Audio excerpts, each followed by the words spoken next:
bangun jam 3 pagi, itu kita ngapain? Kita ngobrol sama suami kita, nonton acara TV kan banyak tuh acara yang sahur-sahur kayak gitu kan. Dan sekarang kan banyak acara yang lucu ya yang bisa naikin mood. Nah itu ngobrol, itu jadi ajang loh buat quality time kita sama pasangan kita. Sementara anak-anak lagi pada tidur nyenyak, sambil kita ngobrol apa segala macam, barulah kita lancarkan serangan. Mulai aja sebelum kita reunian ini, karena kita seumur kan, jadi asik aja nih bawaannya. Oke, Mak, mau nanya dong sebelumnya, kenapa sih ini bahasan seks ini kan sebenarnya agak tabu juga ya buat kita ya. Tapi di satu sisi lain itu tuh kalau kita baca-baca pengaruh seks ini tuh penting banget untuk pernikahan gitu. Bener banget. Kenapa? Jadi gini, gue nyapa dulu teman-teman semua. Halo semuanya, assalamualaikum warahmatullahi wabarakatuh. Terima kasih buat teman-teman yang udah join pada siang hari ini. Perkenalkan, saya dengan Citra Ayu Mustika, mengelola Instagram @alloflove. Konten Instagram saya awalnya itu adalah membahas tentang perasian. Lalu seiring perjalanan waktu, setelah saya punya anak, saya menyadari bahwasannya kehidupan seks setelah punya anak itu benar-benar berubah 360 derajat bahkan. Nah, mulai dari situ gue punya concern untuk ngingetin para pasutri untuk tetap menjaga intimacy setelah punya anak. Nah, kenapa kok di antara seluruh cara menjaga intimacy antara suami dan istri, yang paling sering gue tekankan adalah untuk berhubungan seks secara rutin. Nah, kenapa? Karena gini ya teman-teman, gue mau ngingetin juga nih ke kalian semuanya. Gue sih berharapnya lo nonton ini sama pasangan halal lo ya gitu. Jadi jangan nonton sendirian supaya dua-duanya saling dengerin. Karena kenapa ya? Setelah menikah ya, berhubungan seks itu, tapi ini gue kembalikan lagi ke value lo masing-masing ya. Berhubungan seks itu adalah salah satu hal yang sifatnya eksklusif. Dalam arti cuma bisa dilakukan oleh pasangan halal kita sendiri loh, gitu ya. Jadi karena itu adalah satu hubungan yang eksklusif, dalam arti itu cuma bisa dilakukan oleh pasangan kita sendiri. Lalu juga intinya kalau bukan sama pasangan kita, sama siapa lagi kita melakukan itu. Lalu seks juga adalah bahasa cinta tertinggi ya. Maka dari itu sangat penting banget bagi pasangan suami istri ya. Ini gue push banget setelah punya anak untuk bisa rutin berhubungan seksual. Ada yang nanya juga nih, sebenarnya seks di bulan puasa itu boleh nggak sih, Mak? Secara kan juga kayak rutinitasnya agak berubah ya. Gitu. Kita cuman available setelah maghrib gitu ya, sampai sebelum subuh gitu. Tipsnya apa nih, Mak? Kalau menurut gue ya lagi masa pandemi gini mah enak cuy, nggak terlalu capek. Jadi punya iya sih, nggak harus kerja kayak biasa keluar gitu ya. Ih coy, kalau bulan Ramadan terus kita masih harus berhubungan seks, itu kayak udah rada mustahil bener tuh. Karena suami atau kita pulang kerja nyampe rumah udah jam 8 malam. Terus nyampe rumah kita cepet makan gitu ya. Terus belum sholat tarawehnya. Habis itu kita tidur pun rasanya bangun tuh capek, bangun sahur pun kadang makan seadanya aja gitu kan. Nah justru maksud gue guys, ini mumpung kita lagi pada WFH guys, kita maksimalkan waktu yang kita punya bersama pasangan kita di rumah ini untuk jadi momen untuk bonding lagi. Nah kalau gue sih nyaraninnya jelas bukan pas pagi siang pas puasa dimulai ya. Kalau ngikutin sarannya Dr. Boyke sih ya, gue baca artikelnya beliau. Kalau Dr. Boyke itu nyaraninnya pagi-pagi malah sebelum sahur. Karena pagi-pagi setelah bangun tidur bisa sebelum sahur atau setelah sahur. Karena setelah pagi-pagi karena tapi sebelum ini ya, sebelum azan subuh nanti gagal puasanya.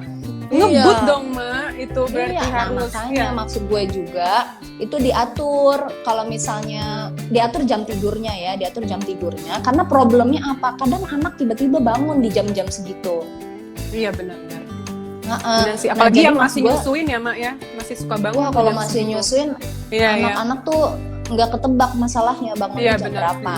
Nggak ketebak. Nah, maksud gue kalau pagi-pagi itu kan rasanya lebih berenergi ya karena baru bangun tidur. Nah, saran gue lu nyiapin sahur jangan yang repot-repot, say. biar lu juga punya waktu. Iya, Jangan betul. kebanyakan lama, jangan repot masak pagi-pagi. Kalau Mie bisa instan nih aja lah ya. jangan mie instan juga Bu. Nah, maksud gue tuh gini, ini yang gue harus pikirin adalah energi juga ya, kecukupan energi benar. supaya bisa puasa dan kecukupan waktu untuk bisa berhubungan yang berkualitas. Maksud gue kayak gitu. Ini Oke. kita atur dulu ya ibu-ibu.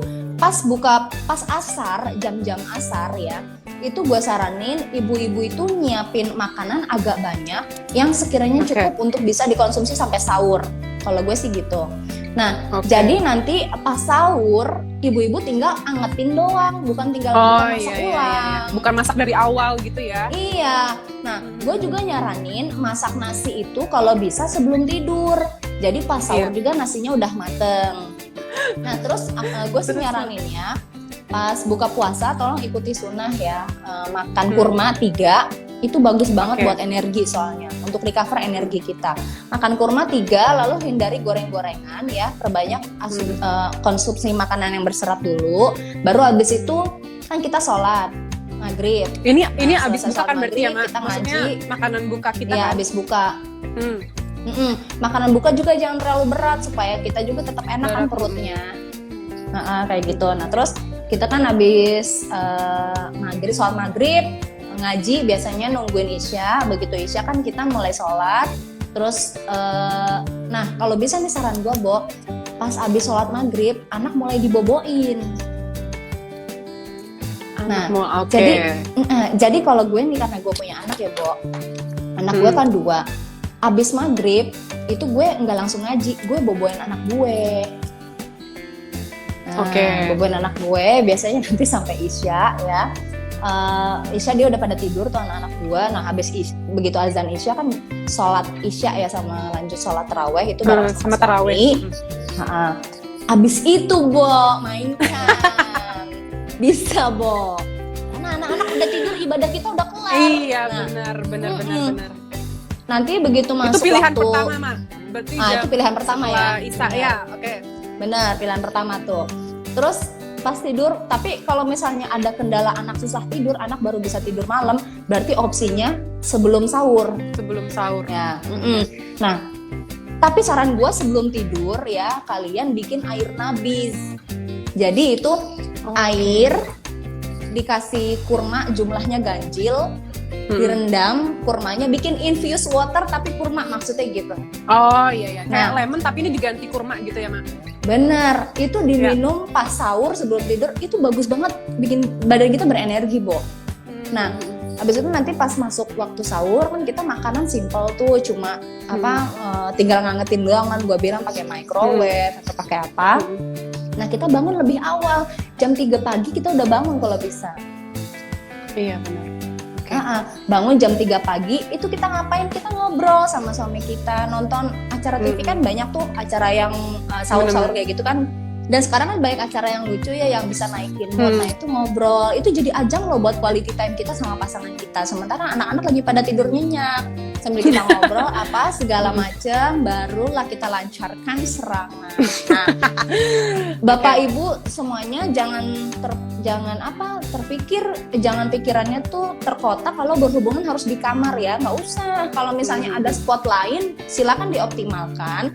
Supaya kenapa? Khawatir kalau anak sudah besar ya, kita kegap sama anak sendiri kan serem ya. Iya, benar-benar. Ada ruang tamu ya, pakai ruang tamu. Ada kamar mandi ya, pakai kamar mandi. Punya mobil, dipakai mobilnya Pak, gitu ya kira-kira contohnya ya. Nah nanti pas sahur, pas sahur boleh dipakai, boleh jangan lupa konsumsi kurma ajwa 7 butir. Nah baru abis itu makan yang lainnya. Itu udah bagus banget buat energi tubuh kita. Kasih tips deh terakhir biar hubungan seks pasangan Pak Sutri itu lancar, aman, jaya. Karena kayaknya seks itu jadi salah satu faktor perceraian yang tinggi juga ya Mak ya. Betul. Sebetulnya gini ya, sebelum kita bicara tentang bagaimana seks yang baik, bagaimana seks yang sehat dan halal, karena gini, enggak selamanya hubungan seks itu jadi pemicu pertengkaran juga. Biasanya yang menjadi pemicu pertengkaran adalah perbedaan bahasa cinta satu sama lain, dan bahasa cinta ini enggak terdeteksi oleh satu sama lain. Maksudnya gini, jadi teman-teman harus tahu nih ya, ada konselor pernikahan namanya Gary Chapman. Dia itu menemukan rumus bahwasannya setiap manusia itu punya bahasa cinta yang berbeda-beda. Dan dia mengkategorikan bahasa cinta itu terdiri dari 5. Nah, jadi buat teman-teman di sini sebelum kita bicara tentang seks yang bagus, pahami dulu bahasa cinta pasangan masing-masing. Teman-teman bisa googling aja. Tes 5 bahasa cinta Gary Chapman. Nah, nanti akan langsung keluar tuh isinya, isi pertanyaannya. Nah, nanti teman-teman bisa isi bareng sama pasangan. Nah, nanti akan ketahuan tuh mana yang hasilnya lebih dominan. Nah, nanti teman-teman bisa langsung diskusikan ke pasangan masing-masing bahwasannya mereka senang apabila diperlakukan seperti ini kayak gitu.